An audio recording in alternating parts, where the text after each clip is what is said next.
Steve? Hey, Steve, it's Crash Davis, 1019 The Keg, Omaha, Nebraska. How you doing? Hey, man, I'm doing great. It's an honor to have you on the phone today. It's great to talk to you, and I'm even more excited you guys are coming to town for a little bash coming up this weekend. Absolutely. It's going to be a lot of fun, I can tell you that. Oh, yeah. No, it's great, and it's really, seriously, I appreciate the time this morning to talk a little bit about the band, talk about, what's going on in the rock and roll world. But here, in the annals of rock and roll history, you and I are going to be joined together at the hip, and you don't even know it, and I bet you're super excited to find out how. Oh, of course, yeah. The very first song I ever played, my first day in college radio when I was learning how to do this, way back in the olden days, was turn up the radio because I was the only one smart enough to know how to use the studio when I got there the first day of school, and they put me on the air right away. And yours was the first song that I played because it was one of the most kick-ass anthems of my life. All right. Well, did it get your girlfriend? It didn't hurt. It didn't hurt. Well, that's the main thing. We got to take care of that first, yeah, right? a girlfriend, a friend that was friendly. Yeah. Well, we're not going to split hairs. It was college, But right. one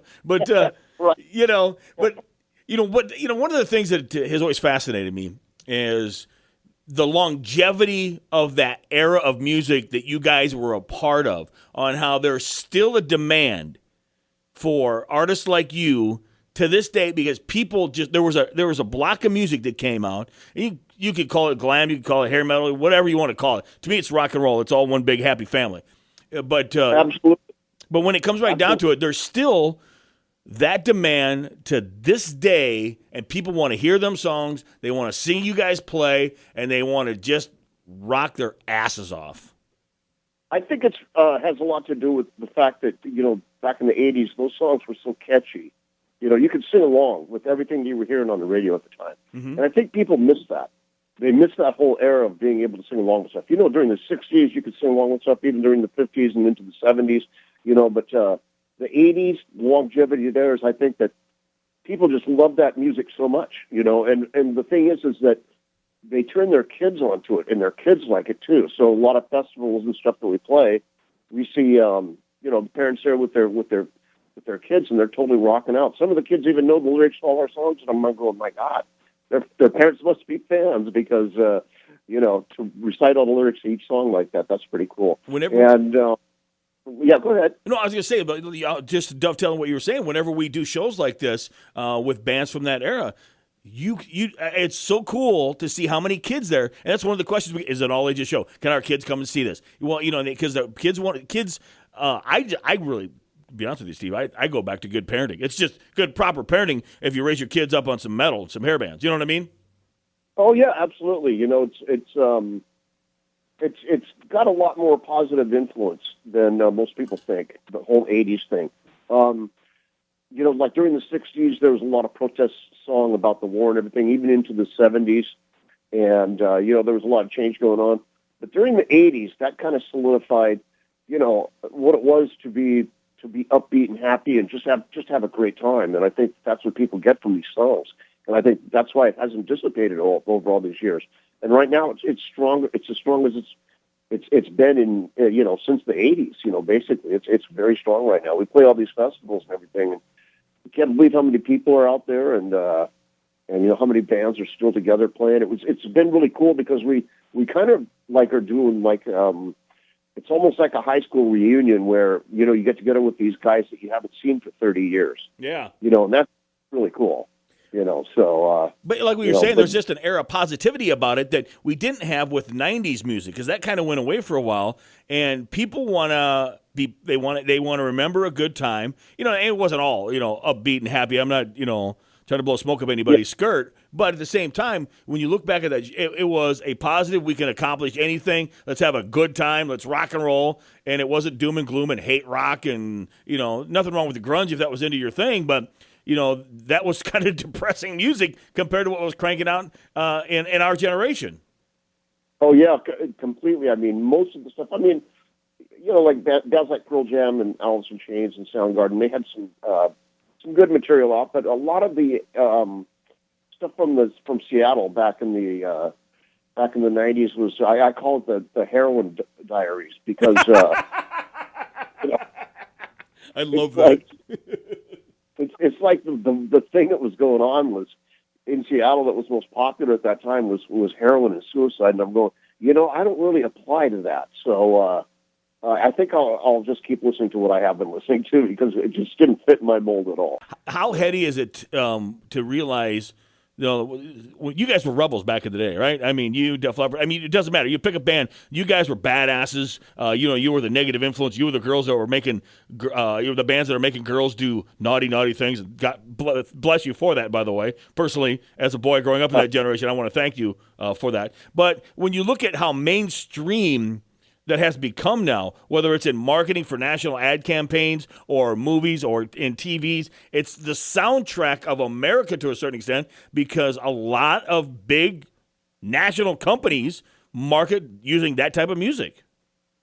Right. Well, there was, just like if you remember, like not even 10 years ago, it was the 70s stuff that was getting a lot of airplay. Mm-hmm. Like if you look at the United States Postal Service, they had that "Fly Like an Eagle," by Steve Miller, and then they had, "Like a Rock" by Bob Seger forever, yeah. Bob Seger, right? And so you were hearing all these songs that came out during the '70s, even rock and roll being used by Cadillac, by Led Zeppelin, yeah. And so, so you had all these songs that were '70s songs, and now that generation of people that are more interested in that stuff, they're the ones that grew up in the '80s, and I think that's another reason why it's so popular is that these people, now they're starting to use that era of songs, for commercials and everything, and like you said, in movie soundtracks and television stuff, everything. So, it's just these songs are getting used again and again, and it's bringing back that whole era. All of this really contributes to the '80s. I mean, it really does. Yeah, and obviously with the exposure that we had with MTV back in the day, that didn't hurt things, and it helped kind of spread the message and it spread the image, and it made bands like you accessible to small farm kids like me, where you might not hear it on a radio station back then, but you had that piped in, and people that have YouTube right now don't realize what it was like on how difficult it might have been to find it. But, and that helped. It didn't hurt things, definitely. But you look at it, and the entire genre, we talked about how much it's loved, but it's kind of a thing that, even the tribute bands are gaining traction of because it doesn't matter who it is, but there's just a respect for the trail that you guys blaze, isn't it? Yeah, it really is. It really pays a lot of tribute to what that generation was all about. And if you look at it, that was the MTV generation, because that's certainly not what's happening now. I mean, you have, Palladium, you have VH1, VH2, where they're actually playing music videos. Yeah. But other than that, MTV plays very little music actually anymore. But that still was the MTV generation, the days of Nina Blackwood and Mark Goodwin and, J.J. Jackson and Martha Quinn and everything. That was all people that started MTV in the New York studios. And, we would do videos left and right, and whatever song you were going to release, you did a video for. So, you got all of these different ways of publicity, through MTV and through the radio stations. Back then there was the P1s and the P2s. The P1s were ones that all the secondary and everything after that, they're the ones that looked at this. You're in the business, so you know how it worked. Mm-hmm. Everybody looked at what the P1s were playing, the radio stations that were considered the P1s. Those were the biggest listening audience. And so you have this whole flood of media coverage, basically all the time on the band and everything. And now it's even, with the internet, with the whole social networking, you have so many different ways of getting your material out there.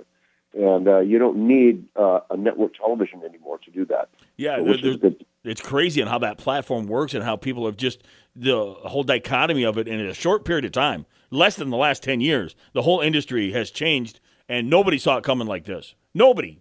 No, especially not this fast. Yeah. You're right. It came really, really quickly, and just all of a sudden, it's like record labels are out. Yeah. And the individual artists releasing their own material is in now. And so I don't look at that as a bad thing. The only thing that you don't have is the publicity to really put, what you're trying to sell, your new songs and everything. And that's another thing is that there's not very many stations that push new material. They play a mixture of it, but it's mainly in the major cities where you have a station that's really considered kind of an alternative station. Yep. But they're really not. All they're doing is they're just playing new music. That's it. So, but I usually listen to the classic rock stations. That's just me. We talk with Steve Lynch from Autograph. One of the things that you guys have always been known for is just damn kick-ass musicians, and you guys can hold your chops with anybody that has ever been out there when it comes to a live performance. What shows stand out of maybe that you were on a bill with somebody and you went, oh my God, look at these guys play? What musicians stand out that kind of influenced you?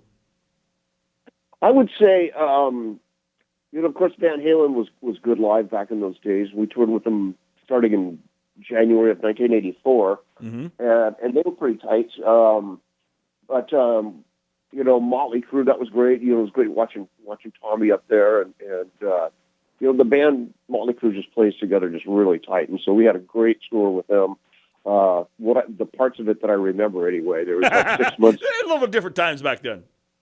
Yeah, exactly. I mean, it was the decade of decadence. That's what the '80s was, and everything was over the top. So that's the way it went. And then we toured after that with Heart, and then we went back out with Motley Crue and did more shows. And then we just continued to tour. We did some shows with Whitesnake and Scorpions, and we toured for a while with Aerosmith, and so we had some great tours, really great tours, and Ronnie James Dio and everything. So, oh yeah, so it was.